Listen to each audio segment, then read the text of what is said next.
Nampally FSL కార్యాలయంలో అగ్ని ప్రమాదంపై దర్యాప్తు కొనసాగుతోంది. ఫోరెన్సిక్ ల్యాబొరేటరీకి సంబంధించిన ప్రాపర్టీకి ఎలాంటి నష్టం జరగలేదని ఫోరెన్సిక్ డీజీ శిఖా గోయల్ తెలిపారు. కీలక కేసుల ఆధారాలు ధ్వంసమయ్యాయన్న వార్తలను ఆమె ఖండించారు. సీజ్ చేసిన ప్రాపర్టీ కొంతమేర మాత్రమే కాలిపోయాయని వెల్లడించారు. ప్రమాదంపై నాంపల్లి పోలీసులు కేసు నమోదు చేశారు.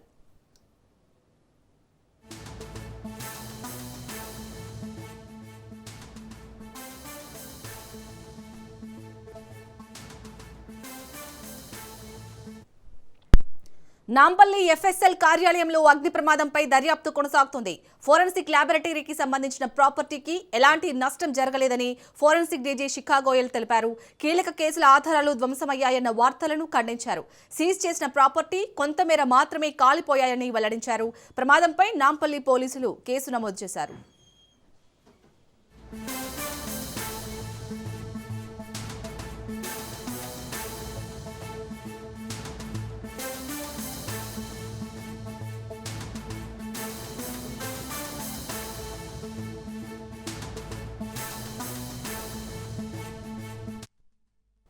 నాంపల్లి ఎఫ్ఎస్ఎల్ కార్యాలయంలో అగ్ని ప్రమాదంపై దర్యాప్తు కొనసాగుతుంది.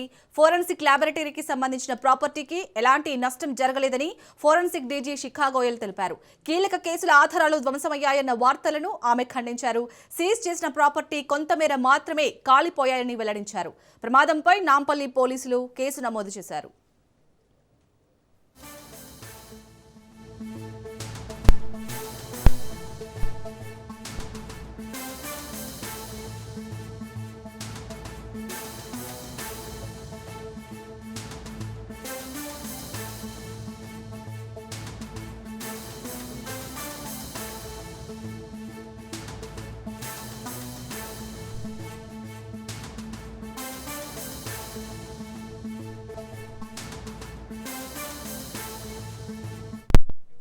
ఇక నాంపల్లి ఎఫ్ఎస్ఎల్ కార్యాలయంలో అయితే జరిగిన అగ్ని ప్రమాదంపై ఇంకా దర్యాప్తు అయితే కొనసాగుతోంది. ఈ దర్యాప్తుకు సంబంధించి మరిన్ని డీటెయిల్స్ ని మా ప్రతినిధి ప్రవీణ్ అందిస్తారు. ప్రవీణ్, శాలిని, అయితే నాంపల్లి ఎఫ్ఎస్ఎల్లో జరిగినటువంటి అగ్ని ప్రమాదం పైన ఇంకా పోలీసుల దర్యాప్తు కూడా కొనసాగుతుంది. అయితే ఆ ఎఫ్ఎస్ఎల్కు సంబంధించినటువంటి ఇక అగ్ని ప్రమాదం ఘటన పైన కూడా ఎఫ్ఐఆర్ అయితే ఇప్పటికే నమోదైంది. కాబట్టి దాని ఆధారంగా మొత్తంగా చూసుకుంటే కనుక ఈ యొక్క అగ్ని ప్రమాదం ఏ విధంగా సంభవించింది, అయితే ప్రాథమికంగా అయితే షార్ట్ సర్క్యూట్తో ఈ యొక్క అగ్ని ప్రమాదం సంభవించింది అంటూ కూడా అధికారులు చెప్తున్నటువంటి ఆ దృశ్యాలను మనం చూస్తున్నాం. కాబట్టి మొదటి అంతస్తులో ఎప్పుడైతే ప్రమాదం 10:08 అయితే ప్రమాదం సంభవించింది. ప్రమాదం సంభవించిన తర్వాత అక్కడ ఉన్నటువంటి ఓ వ్యక్తి అయితే మొత్తం అక్కడ ఉన్నటువంటి ఎఫ్ఎస్ఎల్ ఉద్యోగి చూడడం జరిగింది. చూసిన వెంటనే ఇక పోలీసులకు కానీ ఇటు అధికారులకు సమాచారం ఇవ్వడం జరిగింది. అధికారులు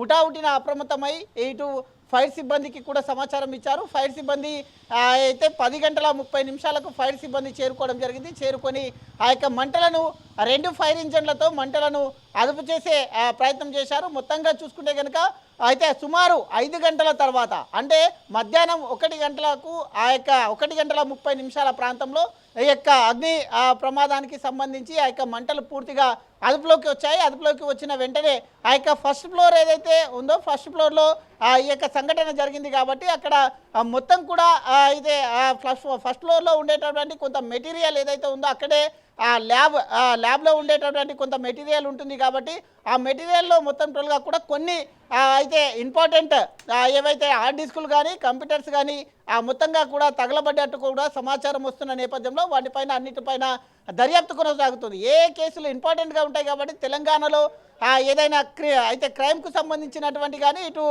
కొన్ని మెయిన్ ఉన్నటువంటి ఏసీబీ కేసులు కానీ ఆ విధంగా కొన్ని కేసులు ఉన్నాయి. కాబట్టి వాటికి సంబంధించినటువంటి ఇంపార్టెన్స్ అయితే కంప్యూటర్స్ కానీ హార్డ్ డిస్క్ కానీ అవన్నీ కూడా డాక్యుమెంట్స్ ఉన్న నేపథ్యంలో దానికి సంబంధించి మొత్తంగా కూడా ఇంకా లోతైన విచారణ కొనసాగుతుంది. అదేవిధంగా ఫోన్ ట్యాపింగ్ ఓటుకు నేటు కేసుకు సంబంధించి ఆధారాలు పూర్తిగా కాలిపోయినట్లు వస్తున్నటువంటి వార్తల్లో వాస్తవం లేదంటూ కూడా అధికారులు ఇప్పటికే తెలియజేశారు. దానికి సంబంధించినటువంటి ఎవిడెన్స్ ఏవైతే ఉన్నాయో అవన్నీ కూడా 2015లో ఓటుకు నోటు కేసుకు సంబంధించి ఏసీబీ కేసులో మొత్తంగా 16 మెటీరియల్స్ అబ్జెక్ట్లో ఉన్నాయంటూ కూడా చెప్తూ ఉన్నారు. అదే 2015లోనే ఏసీబీ కోర్టుకు ఈ యొక్క నివేదిక కూడా ఎఫ్ఎస్ఎల్ సమర్పించింది అంటూ కూడా అధికారులు చెప్పారు. అదేవిధంగా చూసుకునే కనుక ఈ కేసుకు సంబంధించిన మెటీరియల్స్ అన్ని 2021లోనే కోర్టుకు ఎఫ్ఎస్ఎల్ మొత్తం టోల్గా కూడా కోర్టుకు అందజేసినట్టుగా కూడా చెప్తూ ఉన్నారు. ఇక్కడ ఒకవేళ ఏదైనా ఇతరత్ర ఈ దానికి సంబంధించినటువంటి డాక్యుమెంట్స్ కానీ ఏదైనా డాటా కోల్పోతే కనుక అదంతా ఏసీబీ దగ్గర ఉంది కాబట్టి ఏసీబీ అధికారులకు మొత్తంగా సమర్పించాం, కోర్టుకు కూడా సమర్పించాం కాబట్టి వాళ్ళ దగ్గర డాటా ఉంటుంది అంటూ కూడా చెప్పడం జరిగింది. అదేవిధంగా ఓటుకు నోటుకు సంబంధించినటువంటి మెటీరియల్స్ కానీ డాక్యుమెంట్స్ కానీ అగ్ని ప్రమాదం సమయంలో ఎఫ్ఎస్ఎల్ వద్ద లేవంటూ కూడా అధికారులు చెప్తున్నారు. అంటే ఈ దానికి సంబంధించినటువంటి ఈ కేసుకు సంబంధించినటువంటి ఏవైతే డాక్యుమెంట్స్ ఉన్నాయో ఆ డాక్యుమెంట్స్ మొత్తం టోటల్గా కూడా ఏసీబీ అధికారులకు కానీ ఇటు కోర్టుకు కానీ సమర్పించాం కాబట్టి అవి మొత్తం కూడా ఎఫ్ఎస్ఎల్ దాంట్లో ఆ యొక్క డాక్యుమెంట్స్ లేవు అంటూ కూడా అధికారులు ఇప్పటికే స్పష్టతనిస్తున్నారు. అదేవిధంగా ఫోన్ ట్యాపింగ్ కేసులో వచ్చినటువంటి మెటీరియల్స్ అన్నీ కూడా ఎఫ్ఎస్ఎల్ పూర్తి చేసి ఆ యొక్క నివేదికలు ఏవైతే ఉంటాయో ఆ యొక్క నివేదికలను కూడా ఇప్పటికే సంబంధిత శాఖ అధికారులకు మొత్తంగా కూడా సమర్పించినట్టుగా చెప్తున్నారు. కాబట్టి అక్కడ ఫోన్ ట్యాపింగ్కు కానీ ఇటు ఓటుకు నోటుకు కేసుకు కానీ సంబంధించినటువంటి ఫైల్స్ అని కూడా ఆ ఎఫ్ఎస్ఎల్లో లేవు, ఆ యొక్క మంటల్లో అవి దహనం కాలేదు అంటూ కూడా అధికారులు చెప్తున్నటువంటి పరిస్థితి చూస్తున్నాం. అదేవిధంగా చూసుకుంటే కనుక 7 మెటీరియల్స్ కూడా పరిశీలన పూర్తి చేశామంటూ కూడా చెప్తున్నారు. ఈ యొక్క ఫోన్ ట్యాపింగ్కు సంబంధించినటువంటి 7 మెటీరియల్స్ ఏవైతే ఉన్నాయో ఆ యొక్క మెటీరియల్స్ పైన కూడా మొత్తం అయితే నివేదికలు ఇప్పుడే 7 ఎఫ్ఎస్ఎల్కు వాటిలో వచ్చినట్టు గుర్తించారు కాబట్టి దాని నివేదిక కూడా పంపించామంటూ కూడా అధికారులు చెప్తున్నారు. అయితే ఫోన్ ట్యాపింగ్ కేసులో మెటీరియల్స్ పరిశీలించిన తర్వాత పోలీసులకు ఈ యొక్క ఎఫ్ఎస్ఎల్ వాళ్ళు నివేదికను కూడా ఇచ్చేశారు. ఇక్కడ ఎలాంటి ప్రమాదం లేదు అంటూ కూడా చెప్తున్నారు. కాబట్టి ఇదంతా నిరాధారమైన వార్తలను కూడా అయితే ప్రచారం చేయొద్దు అంటూ కూడా అధికారులు చెప్తున్నారు. ఖచ్చితంగా ఆధారాలు మొత్తం టోల్గా కూడా ఉంటేనే ప్రచారం చేయాలి. ఇది నిరాధారమైనటువంటి వార్తలను ప్రచారం చేయదు. ఈ యొక్క ఫోన్ ట్యాపింగ్కు సంబంధించి కానీ ఇటు ఓటుకు నోటుకు సంబంధించింది కానీ ఇప్పటికే ఎఫ్ఎస్ఎల్ మొత్తానికి కూడా సబ్మిట్ చేసింది కాబట్టి ఎఫ్ఎస్ఎల్లో లేవు. ఇలాంటి వార్తలను అయితే ప్రచారం చేయొద్దు అంటూ కూడా అధికారులు కోరుతున్నారు. Right, thank you Praveen.